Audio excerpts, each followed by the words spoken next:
nós vamos ler dos versos 7 ao verso 12. Atos 20, 7 a 12.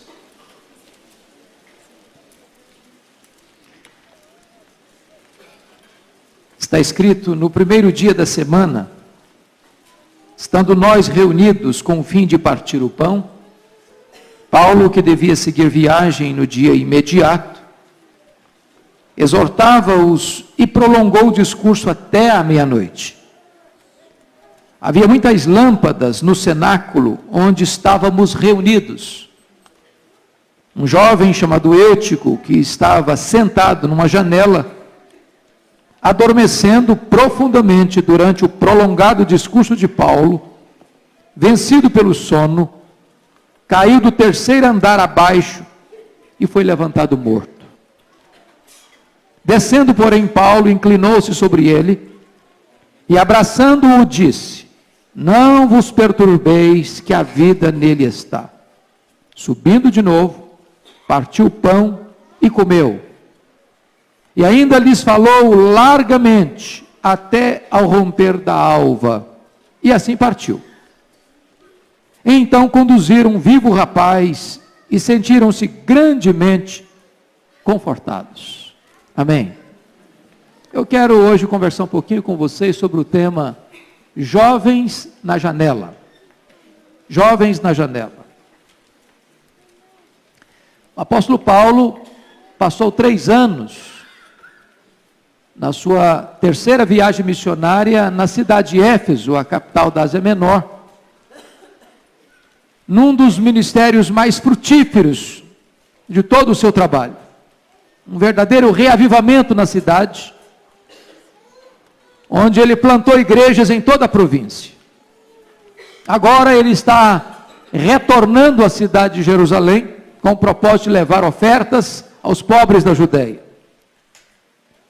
E nessa jornada ele para em Troade. E essa cidade tem uma importância vital na vida de Paulo. Porque foi em Troade que ele recebeu o chamado de Deus para entrar na Macedônia, para entrar na Europa, para entrar no Ocidente. É em Troade que ele faz essa visita. E acontece um dos milagres mais insólitos do seu ministério, porque ele ressuscita um morto, o jovem Eutico. E também é nessa cidade de Troade que muito provavelmente ele foi preso na sua segunda prisão em Roma, quando ele estava na casa de Carpo. Ele chega em Troade de passagem, porque no dia seguinte, bem de manhã, ele tinha que continuar a sua trajetória. E ele não ia perder a oportunidade, era um domingo. E a igreja é convocada e é reunida para celebrar a ceia e para ouvir o apóstolo Paulo. E eu fico imaginando que Paulo é um pouco diferente da gente, porque se você está numa trajetória e tem que levantar no outro dia cedo para uma viagem, talvez ele pudesse: hoje eu quero descansar um pouquinho, vamos fazer um culto mais rápido, eu preciso dormir mais cedo. Ao contrário, ele prolonga o discurso até meia-noite. E apesar do incidente, do acidente, ele volta ao cenáculo e fala até ao romper da alva.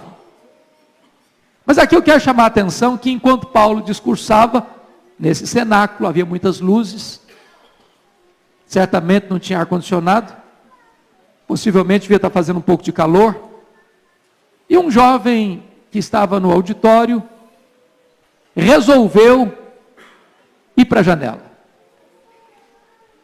E eu imagino que ele sentou-se nessa janela, olhando para lá, olhando para cá, olhando para dentro, olhando para fora. De repente ele se distrai. De repente ele perde a conexão com o que está acontecendo dentro. De repente o que está acontecendo lá de fora é mais atraente, mais forte que o que está acontecendo dentro. Ele agarra no sono. E o sono vence. E ele cai do terceiro andar. E ele morre. Não fora a intervenção de Deus por intermédio de Paulo, e a juventude dele teria sido ceifada ali. Mas Paulo desce, se inclina, o abraça, e pela graça e pelo poder de Deus esse moço ressuscita. E a igreja se alegra.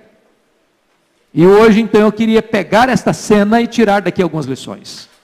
Em primeiro lugar, a janela é um lugar que oferece muitas distrações. Muitas distrações. Por exemplo, a janela conduz à acomodação.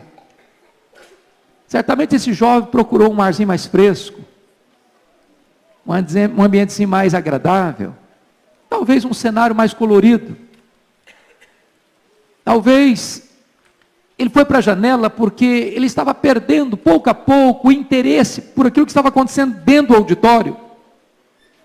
Talvez ele foi para a janela porque ele pensou o seguinte: quem sabe lá fora está acontecendo alguma coisa interessante e eu preciso dar uma olhada. A janela conduz à distração. Notem que ele está dentro da igreja, e eu quero crer que ele era um jovem crente. E se ele foi ao cenáculo, à igreja, é porque as coisas de Deus não eram indiferentes para ele. Porque ele gostava de ouvir a palavra de Deus, ele gostava dos louvores, ele gostava de estar junto com a comunidade da fé. Mas de repente, ele também quer dar uma olhada no que está acontecendo lá fora. Em outras palavras, eu acho que eu era daquele tipo de jovem o seguinte: eu quero experimentar o melhor da igreja, o melhor do mundo. Eu quero estar de olho aqui, de olho lá. Está acontecendo com esse moço aqui, ele está com a atenção dividida. Pé na igreja, outro pé no mundo. E eu quero entender, irmãos, que a nossa juventude nos dias de hoje, mais do que Eutico, enfrenta esse dilema. A janela para o mundo é muito colorida, é muito atraente, oferece muitas distrações, há muito movimento, aqueles que vêm, aqueles que vão e todos que passam. E muitas vezes a sedução de ir para a janela é grande. A janela conduz a uma insatisfação. De repente, aqueles que estão na igreja correm o risco de perder o interesse. Como está acontecendo aqui? De repente, o que está acontecendo fora daqui é atraente, é sedutor. De repente, o que está acontecendo fora daqui traz um apelo mais veemente, oferece oportunidades mais imediatas, oferece prazeres mais tocantes, há roubos mais arrebatadores. E de repente, aquele que vai para a janela vai se desligando do que está acontecendo dentro da igreja e vai se ligando mais ao que está acontecendo fora da igreja. Quem vai para a janela começa a dar asas à curiosidade. E há muitas coisas hoje que um jovem, que um adolescente, às vezes caminha por curiosidade. É o espírito gregário, é o espírito da patota, é o espírito do grupo. E ele não quer ficar fora, e ele não quer ser um alguém desconectado do grupo, da escola, da universidade, do trabalho. E ele vai para a janela. Daqui a pouquinho, essa distração o leva ao sono. E isso gera uma racionalização. Até onde eu posso ir? Pensa comigo nisso. Um jovem crente, ele é crente, filho de crente, vem para a igreja, está aqui na escola dominical, está aqui no culto da manhã, está aqui no culto da noite. Mas ao mesmo tempo que ele está aqui, ele também é atraído por outras coisas, por outros cenários, por outras imagens, por outras coisas que vão ganhando terreno, espaço no coração dele, vão trazendo interesse aos olhos dele, e ele vai desejando olhar essas coisas que estão à sua volta. E a janela conduz a muitas ilusões. As janelas hoje, elas são mais atraentes. É a internet.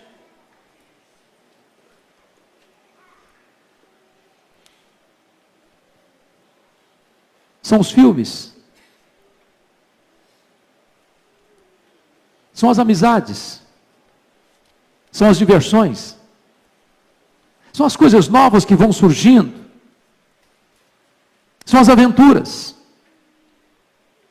Alguns até, curiosamente ou por curiosidade, buscam experimentar as drogas, ou sexo no namoro, ou coisas que vão ganhando espaço no seu coração. Então, cuidado, da janela pode atrair você. Mas eu queria olhar outra coisa. A janela é um lugar que produz sonolência espiritual. Quem vai para a janela, via de regra, num dado momento ele perde a conexão com as coisas de Deus e começa a não ter mais vigilância no que tange as tentações. Pensa comigo em Sansão. Ele era um jovem crente. Ele era um consagrado a Deus desde o ventre da sua mãe. Ele era um jovem cheio do Espírito Santo.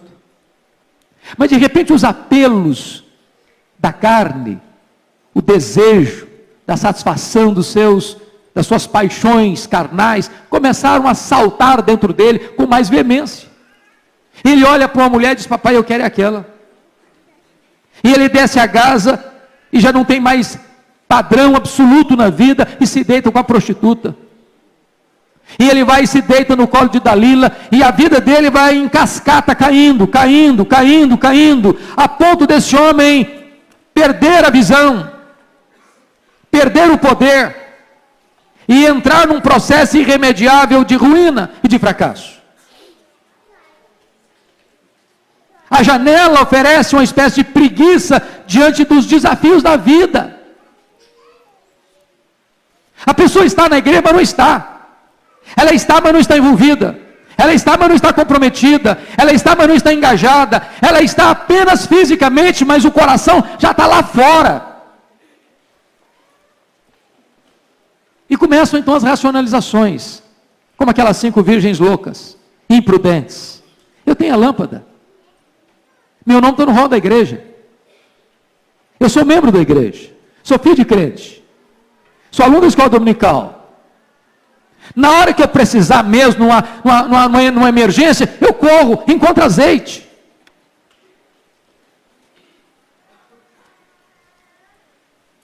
Ir para a janela pode levar você à fraqueza nas tribulações, como Pedro.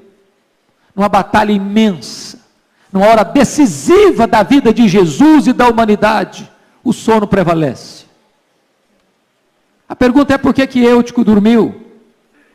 Primeiro, ele dormiu, queridos, porque ele perdeu o interesse pelas coisas de Deus. E sabe, eu quero alertar a você adolescente, a você criança, a você jovem, a você homem, a você mulher. A gente pode perder o interesse pelas coisas de Deus dentro da igreja. Eutico não estava numa balada, numa boate, se é que existiam essas coisas na época. Ele estava dentro da igreja. O coração dele foi se distanciando das coisas de Deus dentro da igreja. Ele foi perdendo a conexão com as coisas de Deus dentro da igreja. A Bíblia diz: desperta, ó tu que dormes, levanta-te, e Ele te iluminará. Eutico dormiu porque foi para o lugar errado, onde a sua atenção ficou dividida. Só pegando uma caronazinha. Às vezes, irmãos, a gente vem para a igreja, e hoje a gente tem a bênção e o perigo de ter tudo num smartphone, por exemplo. Aí você liga a sua Bíblia para ler o texto, mas daqui a pouquinho entra um WhatsApp lá, e você perde a conexão com a Bíblia e começa a dar atenção ao WhatsApp. Aí entra uma mensagem, e você está aqui olhando para o pregador, mas você está conectado no outro canal. A janela hoje pode estar no centro do templo. E você está aqui, mas não está aqui. Você está ouvindo, mas o seu coração já não está ligado mais aqui. A sua mente não está mais presa aqui. Por que Eutico dormiu? Porque perdeu o entusiasmo com as coisas de Deus. E eu quero dizer para você que literalmente Eutico morreu de sono. Literalmente, morreu de sono. Mas mais do que isso, em terceiro lugar, a janela é um lugar de quedas perigosas. Você já parou para perceber isso? Quem cai, via de regra, cai para fora, não cai para dentro? Eu podia ter caído para dentro. Mas não caiu para dentro, caiu para fora. Cuidado com a janela. Um dia Davi olhou para uma janela, a janela estava aberta. E ele caiu. Caiu feio. Trouxe desastre para a família dele. Um dia Sansão olhou para uma filisteia e caiu feio. A vida dele nunca mais conseguiu se levantar como poderia e deveria. Deixa eu dizer uma coisa para você nessa noite, nessa manhã. Cuidado com a janela. Cuidado com o que você vê. Cuidado com o que o seu coração se liga. Cuidado com aquilo que atrai seu coração. Cuidado com aquilo que você faz, porque Deus não vai ser parceiro das nossas escolhas erradas. E Deus não vai ser parceiro das nossas loucuras. Diz o texto que Eutico caiu e morreu. Há muitas quedas. Há muitos jovens que caem. Há muitos jovens feridos. Muitos. Que por estarem na janela se tornam vulneráveis. Que por estarem na janela são distraídos. Por estarem na janela se agarram ao sono espiritual, à sonolência espiritual. Por estarem na janela, caem e sofrem quedas desastradas e desastrosas.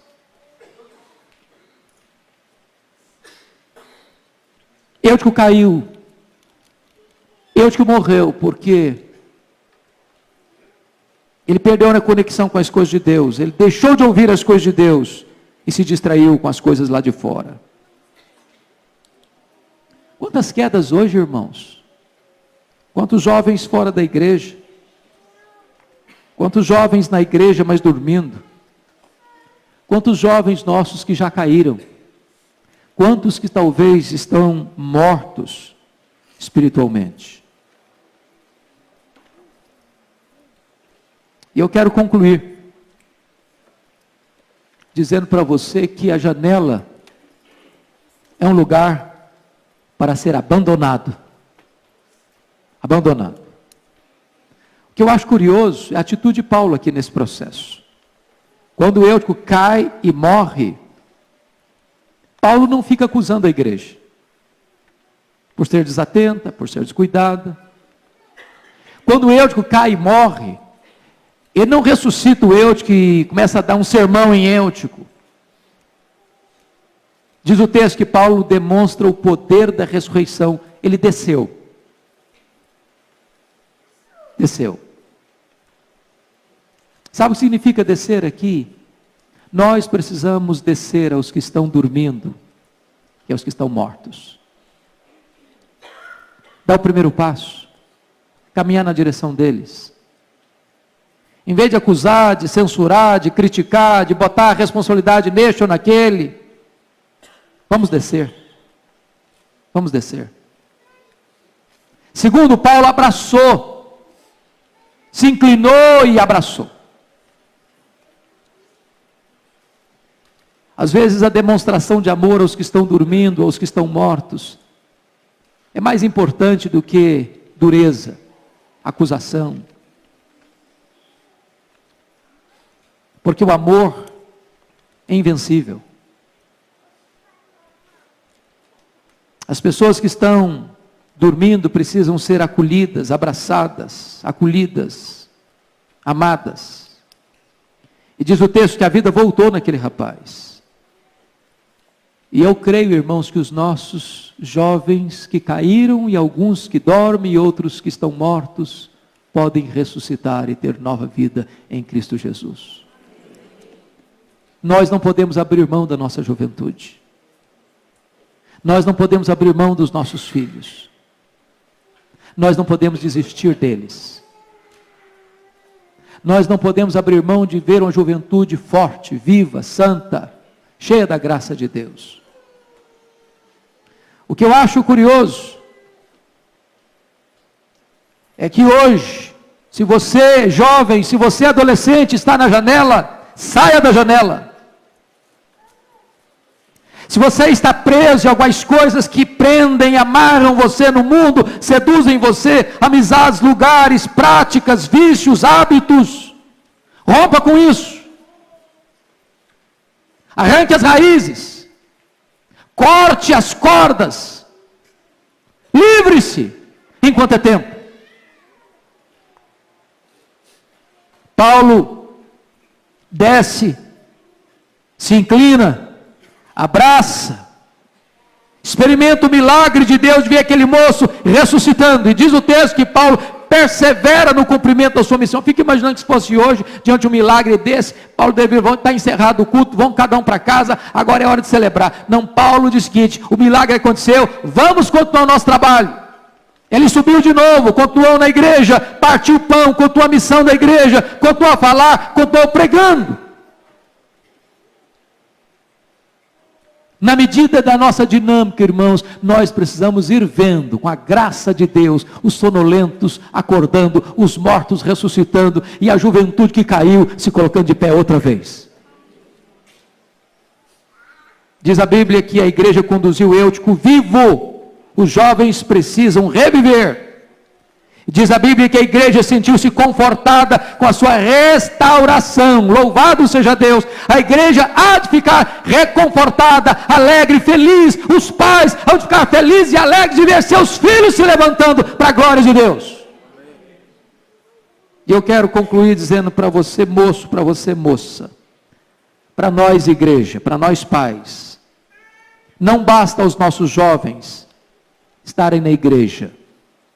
Eles precisam sair da janela. Que Deus nos ajude. Amém.